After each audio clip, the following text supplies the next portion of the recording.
Good afternoon, everyone. This is Christian with PerfectStockAlert.com, a 100% free service for smart investors and traders. All we ask in return, please refer a friend. Today is Wednesday, October the 2nd, 2013. I believe that's like National Sandwich Day or something. No, that's not true. I just made that up. Today we're going to be looking at gold and silver. I had a lot of questions on that, so I figured, hey, why not talk about it, all right? Use it as a teaching tool.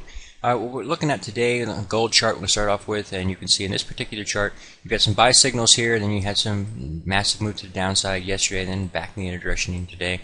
So that's confusing a lot of people. What are you doing? My stop's way down here, and let me show you why. Let's go look at the long-term chart. This is, of course, the 3-month daily chart, but I always want to look at both the long-term and the short-term and make sure that they're confirming one another. So right now, we'll be looking at the long-term chart. Okay, here we are looking at the 2-year weekly chart for gold, and you can see that we had this massive sell-off. We talked about this back when it was going on.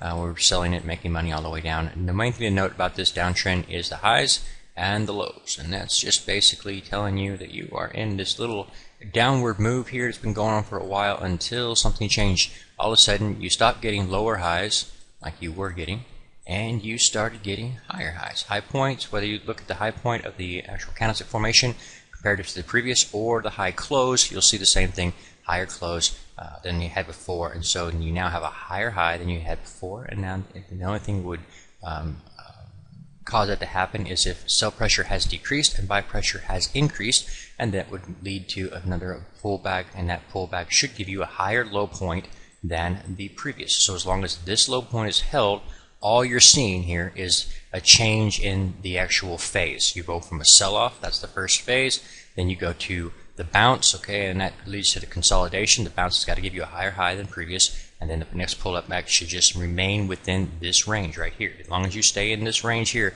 you're just consolidating, moving sideways. Lots of different things can happen there, but the eventual conclusion, as long as you hold this low, will be a break and continuation higher. And so that's what's actually happening here. You're just in the consolidation phase right now, and that's why you're seeing a lot of different signals on the short-term chart. Some people are getting confused.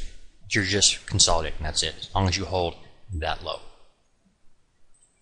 Alright, a quick look here at silver now. This is again the short-term chart, 3-month daily chart, a little bit stronger formation in the short-term chart here. You get the hammer candlestick formation here, and then you have confirmation and a bullish engulfing here. All these things would be very bullish and would be buy signals. You can still continue to tighten up like you've been seeing, and more this kind of activity going on. As long as you hold a long-term low on the chart of the 2-year weekly chart, you're just consolidating. So let's go look at that chart right quick. Okay, here we are looking at the long-term 2-year weekly chart of silver, and you can see that we've got the same sell-off going on that we've had before. High point, a low point, a lower high, lower low, lower high, lower low, lower high, lower low, etc., etc. This continues until it stops, right? And then you get a higher high. Once you get a higher high, 25.12 is higher than this point here, so you have a higher high. The next thing you want to see is, do I get a higher low? The pullback should give you that. You should start to see hammer candlestick formations form. You should end up getting confirmation, and again, the low point should be higher than the previous low point here, because that would be an uptrend, like so. Okay, right? That would work like that. Another thing to remember here is that doesn't just because you get that turn you see here, you don't often, or don't always, I should say, just do this number. Okay, there's a lot of times when you will actually reverse course and then just kind of move sideways, and that's just the consolidation phase before the inevitable move higher. You can't go lower, you have to break to the upside. So this is important to take note of. Do we take out this low? If we don't, there's nothing going on here than consolidation before moving higher. That's why the stop is off this low. There are various other signals you could use to conclude that something has changed here. I'll show you one that I use pretty often. Look at the ultimate oscillator.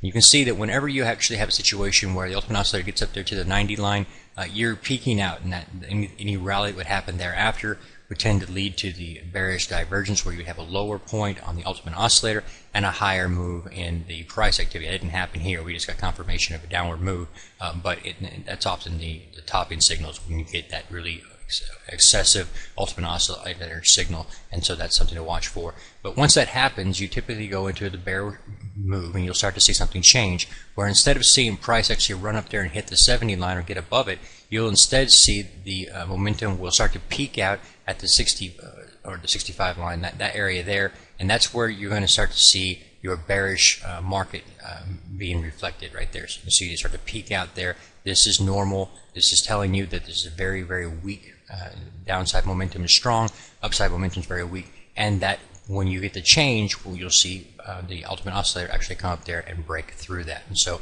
that's again confirming this right here. So there's nothing odd about that move there. You got the nice little pullback, that's fine. Now watch for the reversal. If you've not been to the free website at perfectstockalert.com, it's right there. It's 100% free, and all we ask in return is you refer a friend. Also, give us a sandwich for this National Sandwich Day. It's still not true. All right, the Dow 30 alerts have been updated. The market charts have been updated. They're updated nightly. You can get my personal short-term and long-term charts, 3-month and 2-year weekly, on the website. Again, if you want my personal charts, my annotations are right here, including entry signals and stop-loss limits, and then again, Dow 30 alerts as well, the same way here.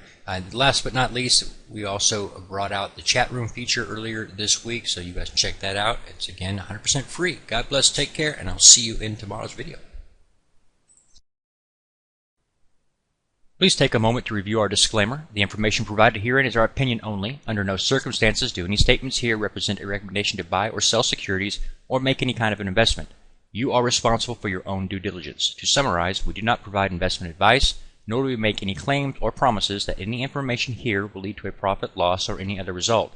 These videos are for educational purposes only.